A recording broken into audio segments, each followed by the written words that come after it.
We'll start on three. Okay, I'll count. Okay. I'm already recording, man. I'm recording as well, but let's just give it a few Okay, seconds. are you gonna introduce, or am I introducing? Are you introducing? What's the I'll dealio? start us off, I guess. All right, I'll count us in. All right, 1, 2, 3. Ah! Okay, hi. I'm Cool. Jack. Uh, I'm Jules. welcome Hey to our. guys, welcome to our Let's Play. This isn't a Wait, let's play. is that what we're doing? Is a let's play? No, Oh, okay, that's too bad. no, we're It's doing a not. podcast. It's like a Okay, let's play, cool. but with no games. Oh man, so Uh, Let's Play, but more boring. dude, we should start a gaming channel. Yeah, let's do that. We're like 30 Just stop the seconds in. recording. We're 30 seconds into the first episode. Fuck it, let's just do a let's play. Let's do a Let's Play. Oh, fuck this. So we introduced ourselves already. Basically what this is gonna be is us discussing films for a little bit, and then we're just gonna have that veer off into something horrible. So Yeah. let's begin. Jules. Jack, did you see the new Sonic trailer? Jesus Christ, could we make this sound more planned? Probably. Yes, I did. I liked. Okay, so we were actually talking about this recently. So I saw the new trailer. I was happy with what they had done for the special effects. I didn't much care for everything else. Yeah. Jules? Did you see the post I sent you with the new revisiting of Sonic? What? Did you not see this? It's No. the thing where it's like, oh well, man. Okay. Basically, it's Sonic and the dude, but Sonic is like a really crappy 3D rendition of Sonic. Oh, I think I've Do seen. you not remember that? I think. Oh, was it the one where he's dressed up as Uganda Knuckles? What? That- No, it's just, I think it's like sort of the basic like Sonic skin on like Blender or whatever. Wait, hold on, let me look Oh this yeah, up. no. I know the meme Um, you're talking. Yeah, it is Uganda Knuckles. Where they was that? I think you did, didn't I? I wrote you and I was like, thanks, I hate it. Yeah. Yeah, 'cause- Uganda Knuckles. Yeah, Uganda Knuckles. It was this meme kind of at the beginning of last year where it was honestly there aren't a lot of memes where I'm like I fucking hate this, but that was one of the only memes where I'm like this is fucking stupid because it was just this famous cartoonist named Greg Zilla had drawn a little silly doodle of Knuckles, and a lot of people for some reason were like, "Hey, it's Uganda Knuckles," and they kept on like just going, "Do you know the way?" Like it was the Oh, dumbest. that. Yeah. Of course. It was I know it was that. pretty God. racist as well. Honestly, it was kind of fucked Yeah. up that they would have that. But yeah, I actually liked the Sonic. I thought the special effects looked really good. I think if you're gonna reinvent Sonic, that's the way you should make him look because he didn't look quite like he does in the games, but he looked close enough, and I thought that. I mean, was it's kinda basically cool. just the thing is that in the original design they changed the proportions. Right here, they kept the proportions but added detail, which I guess was definitely the thing Yeah, to do. I remember they did that with in Super Smash Bros. Brawl, where like everyone has like way more detail. Like Mario's overalls are like full denim, and you can see like the stitching and shit in them. Wait, what? I always thought that was Jesus Christ. I always thought that was really weird. Like he had like there was way more detail in Brawl than any of the other Smash games. It was always more cartoony. But yeah, I'm looking at a side by side of the old and the new. Oh yeah, if you And look I at think really what's most terrifying about the old one is the fucking nose, man. I mean, Jesus Christ. yeah, the nose is pretty Horrible. bad. But like And the small eyes as well. the small eyes, yeah. The thing about that though, you're totally right. I think I pointed this out to you at some point where I said I really like the new design and I didn't have that much of a problem with the old one, but if you look at them side by side, the new one makes the old one look way more terrifying by comparison. Exactly. Meow. They didn't include that. Yeah. They didn't include that in the second trailer. They just had him going, but they didn't do anything. Yeah, also the second trailer also makes the film look better just because there's like less of Jim Carrey in it. And don't get me wrong, I mean There's like, more of Jim Carrey in it, wasn't there? Of him Really? screaming. No, there's not. That Because whole in the bit- first one, there's like the whole thing with like the I'm not listening and shit like that at the very beginning, which is like Oh, you're right. right. that bit where he's dancing, and there's the other bit where he's like, "Oh, give me a big fat break." I was like, what is up with this? I feel as if the thing is with Jim Carrey. Jim Carrey has so much potential. I mean, man, like you gotta have talent to ruin him like that. That's the thing. I really do love Jim Carrey as an actor. I think he's fantastic, but it's just such a weird role for him to play, honestly. Like, the thing about, like, Eggman was that, like, I think he was probably one of my favorite characters when I was a kid. Yeah, he's got, like, just because of his whole, like, kind of fat, weird look. He's got a cool and Jim Carrey design. has, like, none of that. And it's fucking... He's very slender, I think. Yeah. I've told you, I know I've told you about this before, but I still think the ideal casting choice for Eggman was fucking Danny DeVito. That would have worked very well. He's a bit too small, but it would have been perfect. He's a bit too small, but he's got like the egg shape, and more importantly, he sounds vaguely like Eggman does in the games, with like the like, "Oh, what are you doing?" like that kind of voice. But also the thing about Eggman is that in the movie, like, he doesn't have the little glasses. He does. No, he does. He does. They show in the first trailer. They showed him having them later, where he's now bald. He's got the mustache, and they make him look like Eggman there. But it felt like a weird point to do that. It's like why would you just make him like that? We don't need an Eggman origin story. Exactly. It's like there's gonna be Eggman the movie as opposed to Joker. Like Joker, yeah. It's gonna be like, That's a better segue than any. Let's talk about Joker. Oh yeah, sure, okay.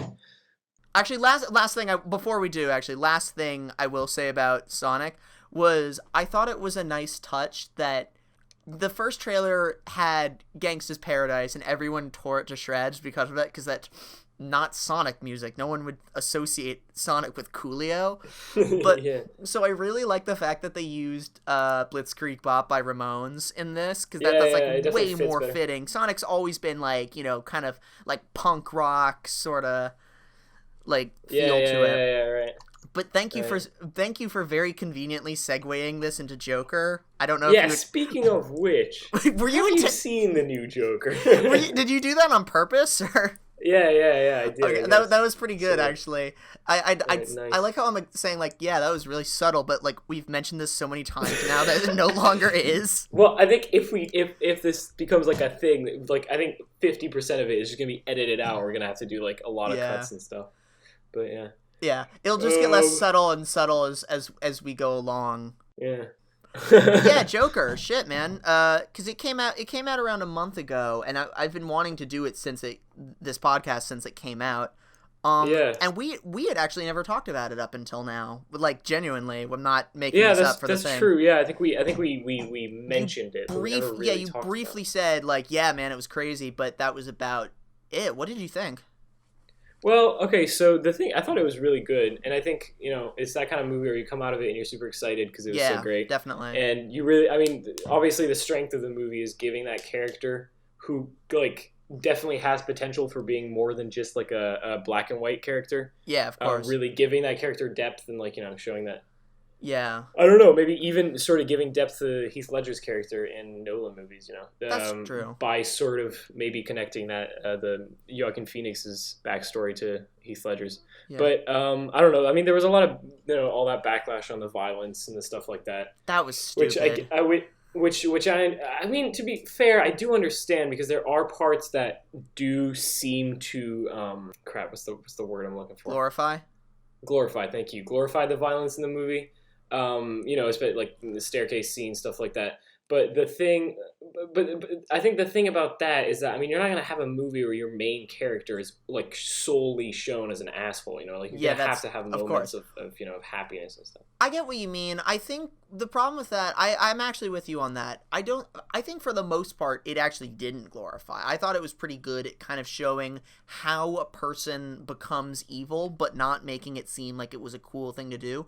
I think it consistently did that throughout the movie, and that staircase scene and the scene with the Cream song that's playing while he's in the police car really took away from that. Like, I remember watching those scenes and being like, what the fuck? This really kind of ruins the kind of tone of this movie. Yeah, the first part of the movie, there was definitely sort of like a not taking any sides kind of. Yeah, and I like that. I think it's more interesting to show like an evil character and how they've come to that point, rather than just portraying them as villain. Yeah, and I think the glorification stuff. I mean, my sister was pointing this out. Like, it's true that you can't really, if you're trying to give the character depth, and also if you're not trying to take any sides and you're trying to show it objectively, you do also have to have, like, showing what the character is feeling on the inside and what the character, is actually, I guess, like, letting out during that scene. And if during that scene it's, he's really happy because he just killed people, well, I guess that's what you have to make the audience feel as well, I mean, yeah, I see what you mean. I guess in a sense it is still a form of not taking any sides. Do you know about that meme that went around, like, about that person who just praised that scene to high hell? Like, the... What? No. It was... Okay, let me look it up, because, like, oh, fuck, what was it? The Dance of Freedom... Yeah, the death bells. Okay, it was just this weirdly blind tweet regarding the Joker film. Mm-hmm. I don't know why I called it the Joker film. I sounded like that was like the most like boomer newscaster. This Joker film. Yeah. So-called Joker film. Oh, here it is. Okay, so I found it. So somebody just tweeted that scene with the Dance of Freedom, the death bells, the rising of the Joker, one of the most magnificent, sublime, monumental, extraordinary scenes in cinema history. Jules, what do you think about this? I mean, man, I think that guy really has. They really like Joker. Yeah. No, I mean, what? Can you repeat the sublime? What was it? It's magnificent, sublime, monumental, extraordinary. There you go. That's the stuff. Hi, I'm Jim. I work at Merriam-Webster. Exactly. Maybe they have one of those word a day calendars. Yeah, my grandmother has one of those. You just typed in cool on thesaurus.com. I was just going to say thesaurus.com. Oh, man.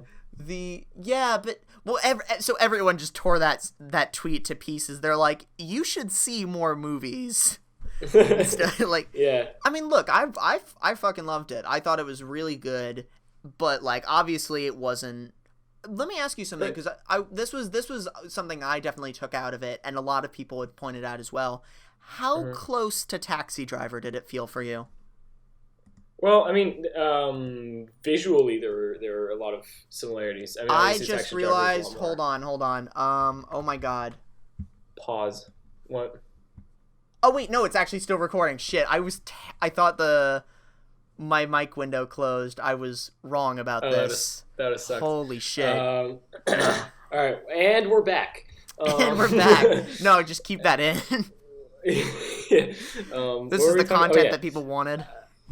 I don't know. I think well, I mean, it's not totally the same thing, because in Taxi Driver, he's like willingly becoming sort of like a voice for the people kind of thing, whereas in Joker it's almost like he beyond just him, stumbled into it. Exactly. I thought that was cool, like the idea of him accidentally starting a movement. I thought that was a cool concept. Yeah, that is cool. Yeah. What do you think was the political stance of the film? Do you think it was like anarchist? Was it socialist? Was it? No, because I think once again, I think you see him starting this movement and you see how it came about, but I don't think it ever glorified it. I think but do you think it looked down on it? Do you think maybe not looked down on it? Even I don't know. Well, so because in the end, I mean, the whole thing. I mean, the very last scene. Spoiler alert, but the whole thing where have we said any? Yeah, we'll okay. So we'll go into spoiler territory now, because there was some stuff I wanted to say as well. Yeah. I mean, the whole sort of like the police car scene, where he crashes and stuff, and there's like, everybody's like, I mean, surrounding essentially him, but essentially praising a murder, and I feel like that's definitely not something that the film showed like under positive light. So no, the music is super sinister or anything. The music definitely played a big role, and that was the scenes I had a problem with, where throughout it's just got this very eerie, haunting soundtrack, and when it used actual pop songs like the Gary Glitter one and the Cream song, it really took away from that for me. Yeah. No, I agree. Yeah, I wasn't a big fan of that either. Okay, so now that we're in spoiler territory, I personally really liked. I thought it kind of throws you for a loop with a lot of the arcs, like the one where it's revealed that his whole relationship with the woman next door was just in his head. I thought that was really well done.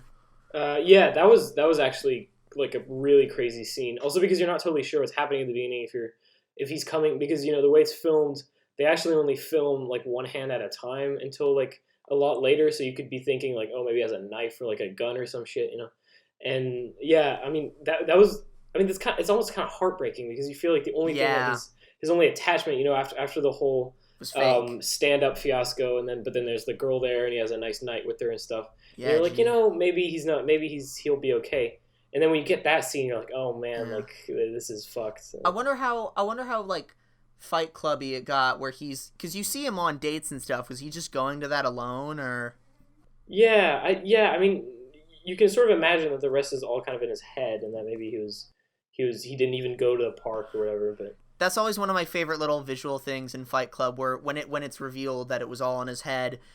Like, they show a lot of scenes again that were redone to reflect like the revelation. But I think my favorite out of all of those was where Edward Norton is sitting on the curb and he goes, "We should do this again sometime." He holds out the bottle and he just drops it and it breaks.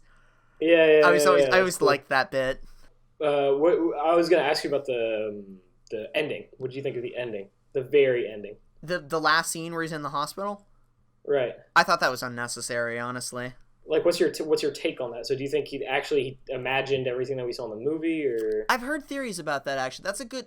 I don't really have an opinion on that. I think that was just kind of because I guess they would have put it there for a reason. It always felt like very like tacked on. I felt as if it could have ended just as easily, with him standing on top of the police car. I think that could have been a better ending for it.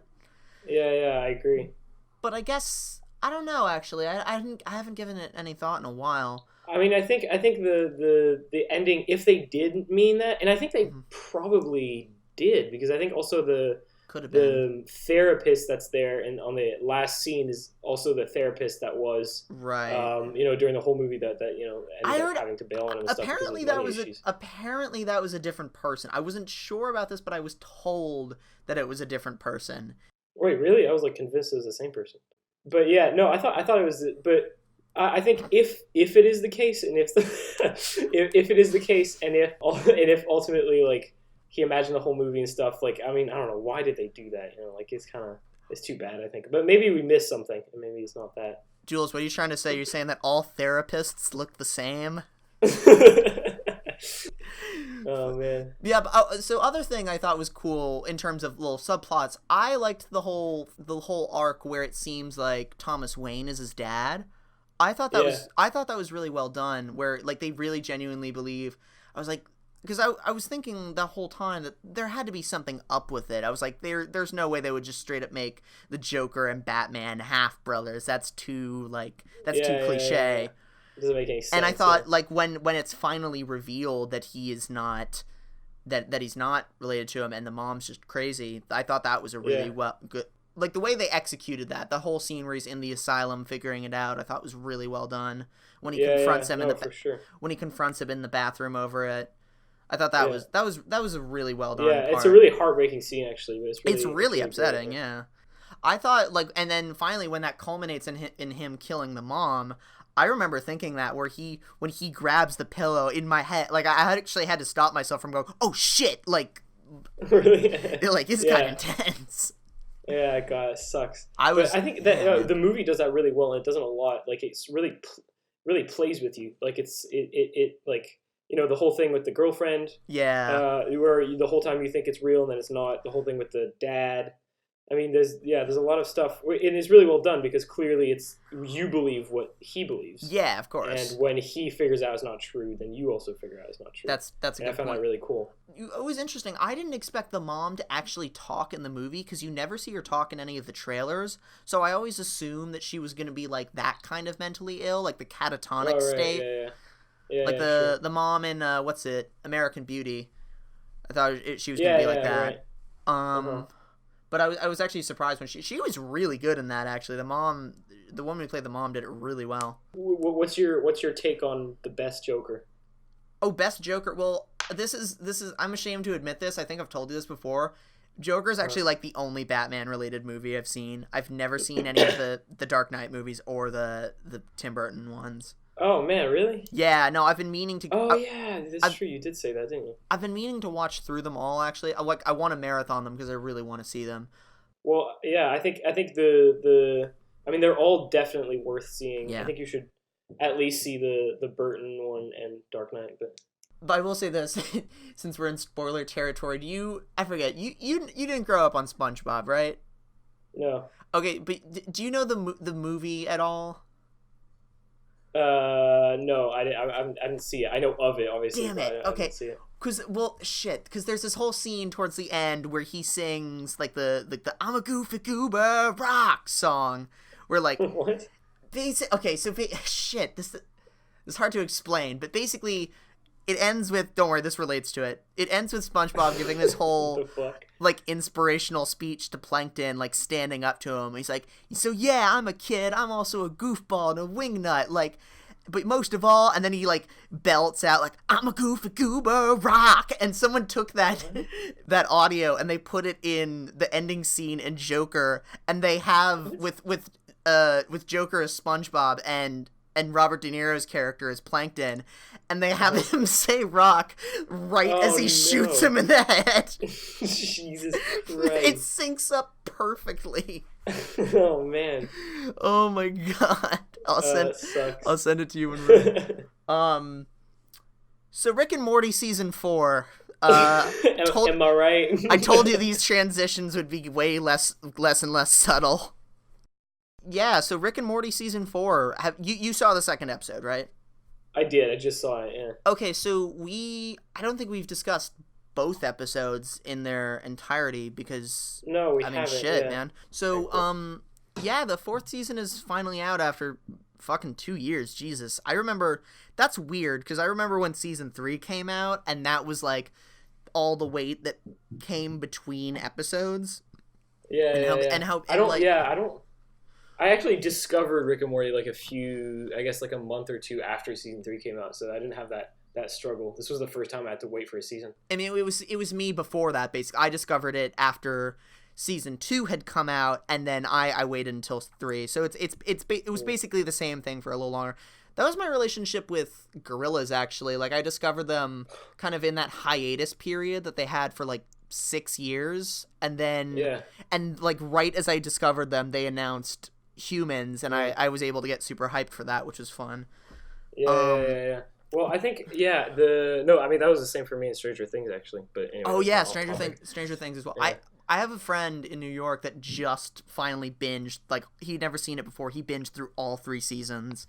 Oh really? Did he like it? Yeah, no, he really liked it.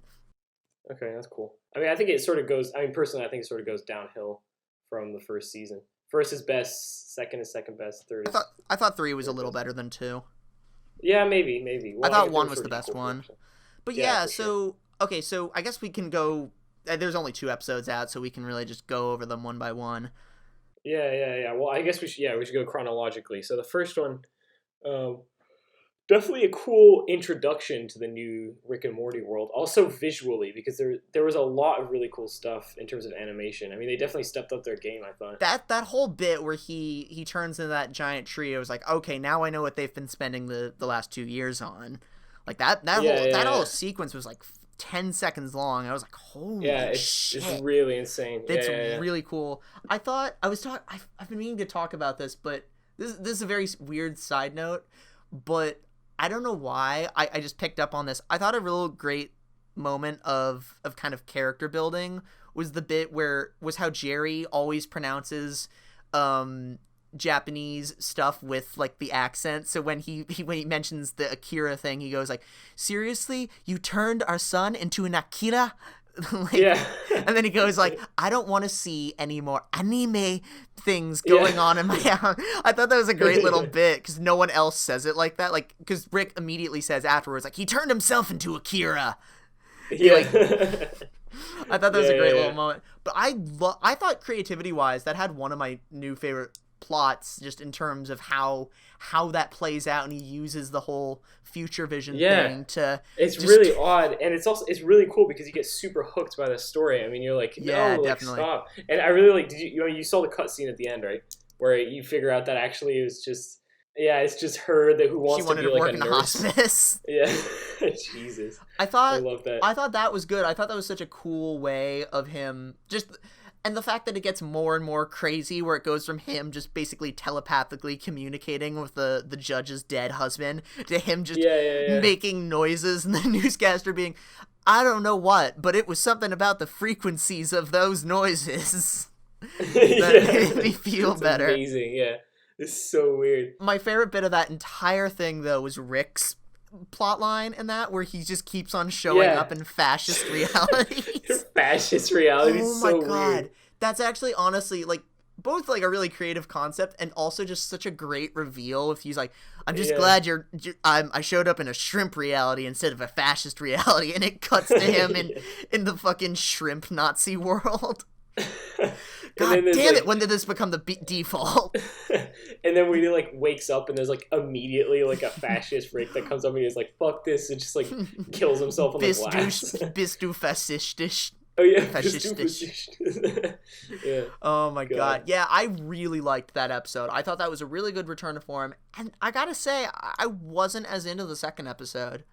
Well, yeah. The thing about the second one is that I don't know. I guess you got sort of. Well, hold on. You know what? Let me pull up a little bit of it so we can. Yeah, I can refresh my. I just feel bad because I remember the first episode so well, and I watched the second one yesterday, and I just kind of didn't.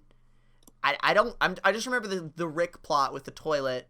It just came back. So you have the Rick plot with the toilet, and then on the other side you have the whole app development plot, which I think is actually really funny. I liked the app development thing. I thought that was cool. Exactly. I thought the app development plot was really funny because it was so. I mean, it's got that Rick and Morty absurd kind of thing, which is really nice. The whole toilet plot, I was less of a fan of that because there's some Rick and Morty episodes you have some really strong.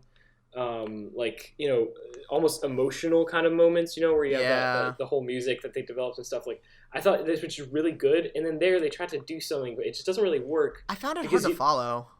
It's hard to follow, and also, like, you don't really care about Rick's relationship with that other guy that keeps shitting in his toilet. Like, I mean, like, why would they become friends? Because the other guy's kind of an asshole, and Rick's kind of an asshole. So it's like, so you didn't really get attached to either of them, and it just doesn't really work. Yeah, I know you're not a big Marvel fan, but I forget. Have you seen Thor Ragnarok? Yeah, I have. Yeah. Do you remember Korg? Like, hi, I'm Korg. I'm made of rocks. That guy. Yeah, he's great. He's great. He's the app development guy. Like, do you want to make an app? Oh, no way. Yeah, it's him. Oh, really? Okay. I didn't know. Yeah, Taika Waititi. He's like a super. He also directed Thor Ragnarok, but he's also behind like a bunch of other films, and he's most recently Jojo Rabbit, which I'm really looking forward to. It's not out in England yet, but it is in the States. Oh yeah, for context, in case we release this, I live in England and Jules lives in Paris. Yeah. both of I don't know why I said I live in London. That now it's both cities. I don't know why I said a country and then I don't know. A city. I mean, apart from London, what really is there in England, I mean, good point. We got Liverpool. The Beatles are from there. Sheep. Yeah. I was watching that there's an SNL skit about Love Island, which is super, it's from here, but it's crazy popular. And there's something about like with people with accents so strong they can't even understand each other, and like everyone has like their own like really exaggerated English dialect. Nice. Yeah. Love, I don't know why. I mean, I fucking hate reality TV. I really don't care for it. So I guess it's not really in my position to ask this, but why is reality TV a thing? And why is Love Island a thing? I've never really watched it. I think some people enjoy seeing how dumb other people are, which I understand, honestly. That's the problem. I will say this: I do kind of have a strong stance against reality TV. Though whenever I watch it, I get really into it. I remember my friends and I were channel surfing at one point, and we came up across Keeping Up with the Kardashians, and we were just we were like, fuck it, let's just watch this. And I think like what the fuck? I think like 15 minutes in, there was one point where I was like, oh, that bitch, like There's no way. I actually got attached. Kardashians is like the single worst thing that the world ever created. It's terrible, but like, god damn if I don't get... Okay, in terms of reality TV, the stuff that I don't mind getting attached to are the cooking shows and the Survivor type things. That's fine. Basically the only things I've ever I like watched, those. Cooking shows are really... You get, like weirdly excited for cooking shows. My mom loves those cooking shows. She's really into them. And then survival shit is just really fun because you get to see people struggle and they explain how to make houses and stuff. Yeah. So it's cool. Amazing Race is fun. My mom and I I feel as if we'd make a good Amazing Race team. Either way, we're banterous enough to make an interesting contestants enough. That's fair. On it.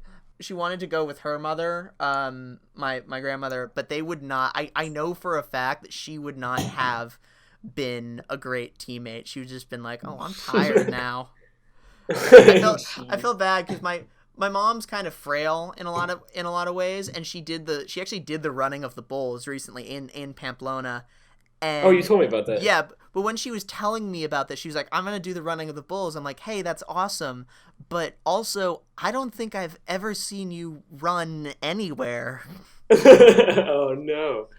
She ended up doing it though. She had a good time. That's cool. Did she get trampled? No. She apparently, like, she was told in like twice in the same conversation, "Okay, don't do this or the police will beat you." What the fuck? Just like it was a completely normal sentence. Just don't do that. The police will beat you. What was this? I kind of want to know. I think one of them was going under, because you know how they fence off the kind of shops in the street when they actually hold it. Yeah, so I think it was one of them was don't go under the fence. Oh, okay, fair enough. I think that was it, but I'm not. I'll ask her next time I talk to her, but I'm pretty sure it was something along those lines. Oh, okay, cool. Speaking of police beating, I have a friend who got beaten by a policeman the other day. Holy shit! What? Yeah, it's pretty fucked. Well, I mean, in the police's defense, the dude is like a total asshole because he's like. He goes to, you know how there's like manifestations in Paris, like this Gilets jaunes, where it's like, you know, people protesting and stuff, and a lot of people go there, don't even believe in what the people are trying to protest, just go there to throw rocks at police and shit. And he wasn't actually one of those dudes, but he was with a dude who was one of those dudes, and he took tear gas in the face, and he got like held against a wall and like kicked and shit. Was he arrested? But anyway. No, he wasn't. He wasn't arrested. I mean, they don't really have time to arrest anyone in that case. They just kind of fuck you up and then leave. Oh, fair enough. For some reason, I thought you were gonna say, like, when you said, like, well, here's the thing, right? I thought you were gonna say, like, yes, he was beaten by the police, but it was actually in GTA. That would have been good. No, that sadly. A great reveal. Yeah, no, he's all right, but it's that's good. Weird. What's he doing now? How does he feel? He's fine. He was like, when he told me about it, he was like, you know what, I kind of get the police. Like, honestly, these people are assholes. Like, why would they do that? Like, I think he's aware that he was within, like, on both sides. There's some fucking weird shit happening. So. That's crazy because I remember when I was visiting you at one point in Berlin. I remember there was that risk of I took the bus, which I fucking hated, and we had to go through Paris at one point. And there was that whole, I think it was like that yellow vest protest or something like that. Yeah. Well, that's that. Yeah. There was a French guy on that bus, and he was actually saying to the driver, like, if they have like any yellow vests on this bus, we should probably put them on just in case. Like he was like genuinely warning against it. It was crazy. Yeah. Oh man. I know I'm gonna turn this recording off and like find out that somehow it hasn't been picking up anything. Wait, but can you see I can see the recording bars, so I know. I'm looking at it right now. It's still, we've been doing pretty good. Let's see. Anything else, Jules? We can wrap this up soon, I think. I think that's it. Do you want to talk about your penis? No, I'm good. Oh, okay, cool. Well, bye, guys. This was a good episode. I hope you enjoyed it. Goodbye. Bye.